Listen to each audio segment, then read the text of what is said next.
Welcome to my channel లీలా గన్ని. ఈరోజు నేను మామిడికాయ పులుసు ఎలా చేయాలో మీకు చూపించబోతున్నానండి. మామిడికాయల సీజన్ లేనప్పుడు మామిడికాయ పులుసు ఎలా చేసుకుంటున్నారు అనుకోవచ్చు.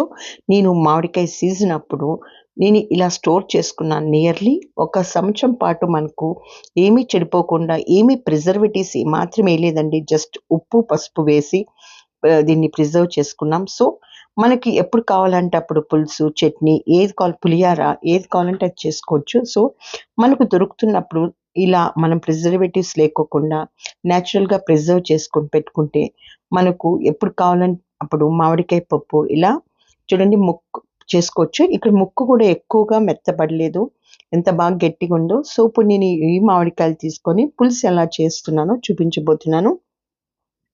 పాన్ తీసుకొని దాంట్లోకి నూనె వేసి, పులుసు కొంచెం నూనె ఎక్కువ పడుతుందండి. ఆవాలు, జీలకర్ర వేసి ఎండుమిర్చి వేసుకోవాలి. ఇవి కొంచెం బాగా వేడయ్యాక దీంట్లోకి కరివేపాకు కూడా వేసుకోండి. కరివేపాకు కూడా చిటిపట అన్నాక ఇది కొంచెం వేగాలి. కరివేపాకు అనేది నూనెలో వేగాక దీంట్లోకి మనము ఇప్పుడు కొంచెం అల్లం వెల్లుల్లి పేస్ట్ వేసుకోవాలండి. ఒక టేబుల్ స్పూన్ అంతా అల్లం వెల్లుల్లి పేస్ట్ వేసుకొని, అల్లం వెల్లుల్లి పేస్ట్ కూడా కొంచెం మంచి వాసన వచ్చేదాకా మనకు దీన్ని వేగనివ్వాలి. ఇది వేగాక మనం కొంచెం సన్నగా తరిగి పెట్టుకున్న ఉల్లిపాయలు, నేను ఇక్కడ 2 పెద్ద ఉల్లిపాయలని సన్నగా తరిగి దీంట్లోకి వేస్తున్నానండి. ఉల్లిపాయలు కొంచెం బాగా వేగాలి.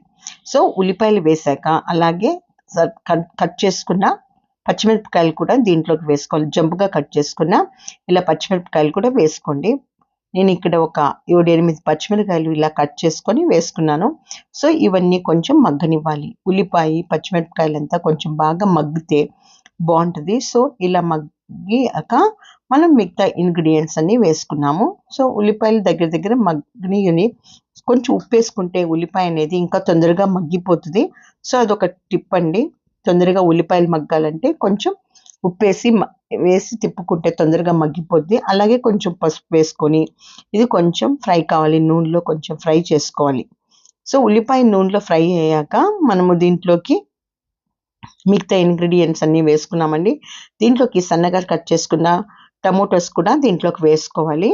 ఇక్కడ నేను 2 టమోటోస్ తీసుకొని కట్ చేశాను. మీరు క్వాంటిటీని బట్టి టమోటాలు, ఉల్లిపాయ అనేది అడ్జస్ట్ చేసుకోవచ్చు.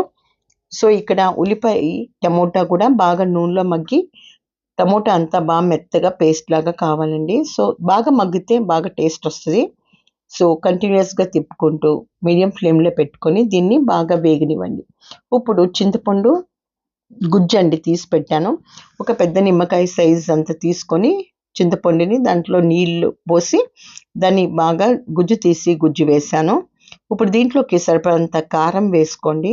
కారం కూడా కొంచెం బాగా దీంట్లో ఫ్రై చేసుకోవాలి. పులుసులో కొంచెం కారం అనేది ఉంటేనే పులుసు అనేది టేస్టీగా ఉంటుంది. సో కారం కూడా వేసి మనకు ఎంత క్వాంటిటీ కావాలంటే అంత క్వాంటిటీ వాటర్ అనేది వేసుకోవాలి. ఇప్పుడు మనం మామిడికాయ ముక్కలు తీసి పెట్టుకున్నాం కదండి, స్టోర్ చేసుకున్నాం. ఆ మామిడికాయ ముక్కలు తీసుకొని ఒకసారి దాంట్లో ఉప్పు వేసింటామండి, ఒకసారి బాగా వాష్ చేసుకొని ఇలా మనం దీంట్లోకి వేసుకుంటున్నాం. సో ఇలా వేసుకున్నాక మనకి వాటర్ అనేది అడ్జస్ట్ చేసుకోండి. ఇలా మనకి ఎంత పులుసు కావాలంటే దాన్ని బట్టి కొంచెం వాటర్ అనేది అడ్జస్ట్ చేసుకొని వేసుకోండి. ఎంతో టేస్టీగా ఉంటుందండి. యాక్చువల్లీ ఈ పులుసు అనేది గోదావరి డిస్ట్రిక్ట్ అనే వాళ్ళు ఎక్కువగా చేస్తుంటారు. సో ఇప్పుడు దీంట్లోకి మనం కొంచెం పులుసు కదండి, కొంచెం బెల్లం వేసుకుంటే టేస్ట్ ఉంటుంది. సో నేను ఇక్కడ ఒక 1/2 టేబుల్ స్పూన్ అంత బెల్లం వేసి తిప్పుకొని నెయ్యితో సర్వ్ చేసుకుంటే చాలా అన్నం, వేడివేడి అన్నం, నెయ్యి, ఇలా పులుసులోకి నెయ్యి వేసుకొని తినండి, ఎంత టేస్టీగా ఉంటుందో. సో మీరు కూడా తప్పకుండా ట్రై చేయండి.